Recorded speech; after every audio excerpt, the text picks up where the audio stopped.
Ito na, impeachment laban kay Sara Duterte Lostay. Biglang iniutos tuloy. Nako ho. Alright, welcome back to my YouTube channel. I'm Andy's Vlog.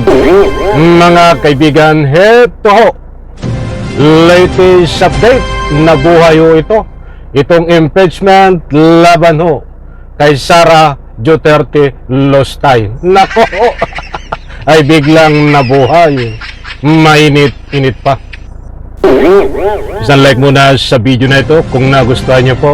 Sabay-sabay po nating i-like ang video na ito. Sa lahat ng hindi pa nakasubscribe dito sa aking YouTube channel, please subscribe. Pwede rin po kayo mag-share ng video na ito. Matindi itong ating pag-uusapan, mga kaibigan.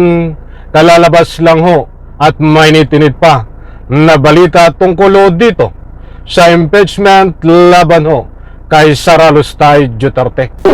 Importanteng mahalaga na malaman nyo po ito dahil marami ho ang nag-aabang dito sa tawag ng impeachment laban ho kay Sara Lostay Duterte.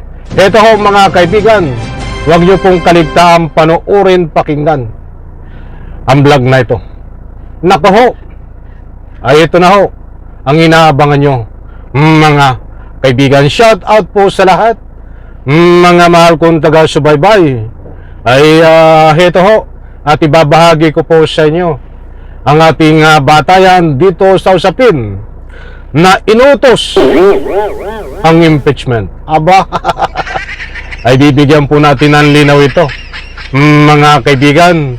Nandiyan ho, naka-flash sa screen at suriin po natin at bibigyan natin ng linaw itong tungkol sa impeachment laban kay Sara Lostay Duterte. Ano ang nakasahad? Ano ang nakasahad mga kaibigan? Impeachment versus VP Sara, iniutos lang. Napakalaking insulto, Attorney Bare. Ibig sabihin ay iniutos ang impeachment mga kaibigan.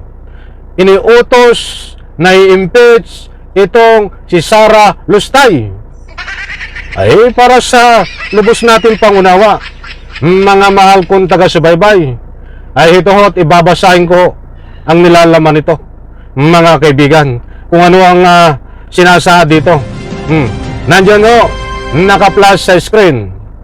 Bineltahan ni dating Vice Presidential Spokesperson Attorney Barry Gutierrez si Senador Francis Chis Escudero matapos nitong sabihin na inutos lamang umano ni Leyte First District Representative Martin Romualdez ang impeachment complaint laban kay Vice President Sara Duterte. Ang buong akala ko ay inutos ang impeachment ngayon para ituloy, ay hindi pala. Talagang anak ng katakot-takot. Talagang matindi itong si Escudero. Matindi sa palusot. Ginagamit pa itong impeachment dahil kung magugulitan nyo ho, mga mahal kong taga-subaybay, na archive o hindi natuloy ang impeachment laban ho dito kay Sara Lostay Duterte sapagkat malaki ho ang tinatawag na nilihisang issue para mapigilan nitong si Boy Portwade Escudero. Ay ituloy po natin at bibigyan natin maya-maya ng anumang public opinion na mas matindi pa. Ayon kay Gutierrez, napakalaking insulto umano na sinabi ni Escudero sa iba't ibang grupo na nagain ng impeachment complaint labang kay VP Sara sa paniniwala nilang kailangang panagutin ang huli. Anak ng katakot-takot. O eto pa, kung maaalala natin, November, December pa lang, yan, meron ng 3 grupo na nag-file ng impeachment complaint laban kay VP Sara Duterte. Marami dito mga anti-corruption advocates, mga tao at mga grupong matagal nang lumalaban para sa malinis at maayos na gobyerno.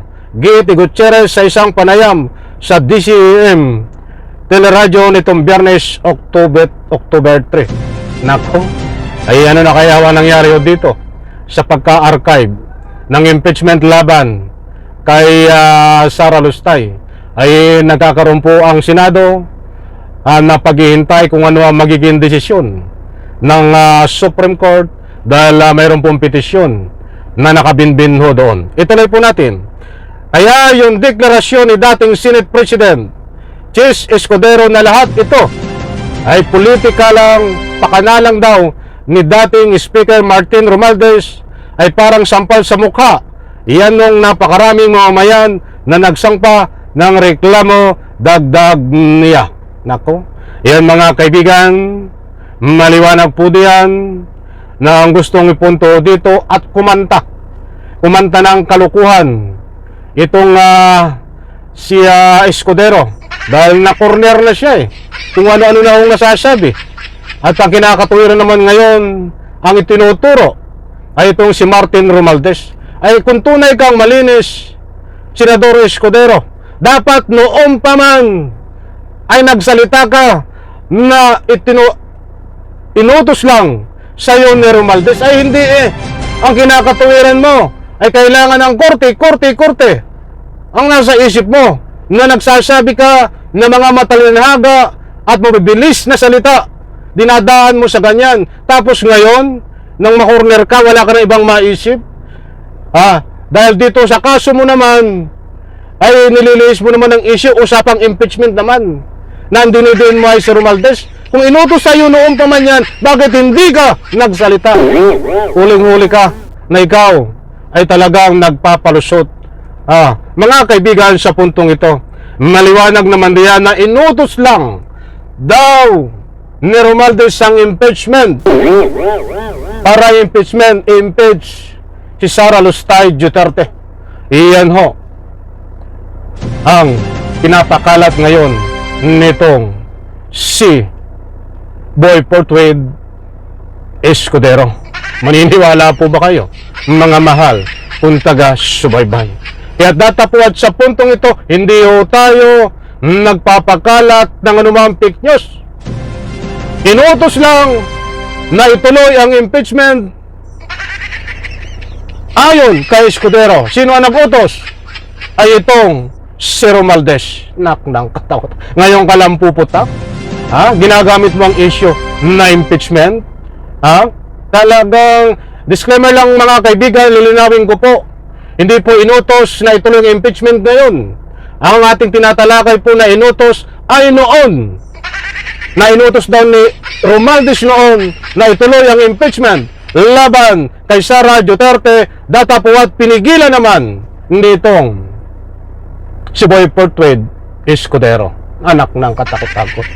Talagang hindi lahat po na lumalabas sa bunganga nitong si Escudero ay dapat ho natin paniwalaan. Kaya't kailangan po nating suriin dahil panayuan drama nitong si Escudero. Nagiging bis actor. Lahat ay drama, matatalinagang panalita at nang sa ganun ho, malihis ang issue. Ba't hindi ho nagpapatinag ang taong bayan at ang sinisigaw ng taong bayan ho? Ikulong, kasuhan si Escudero at siyempre, abangan po natin kung ano ang mangyayari dito sa impeachment laban ho kay Sara Duterte dahil ito ay naka-archive. Pwede humukayin, pwedeng buhayin, hinihintay lang ho ang desisyon ng Supreme Court. Alam ko mga kaibigan, naunawaan niyo po sa like ko sa video na ito. Maraming salamat, bye-bye. Alako.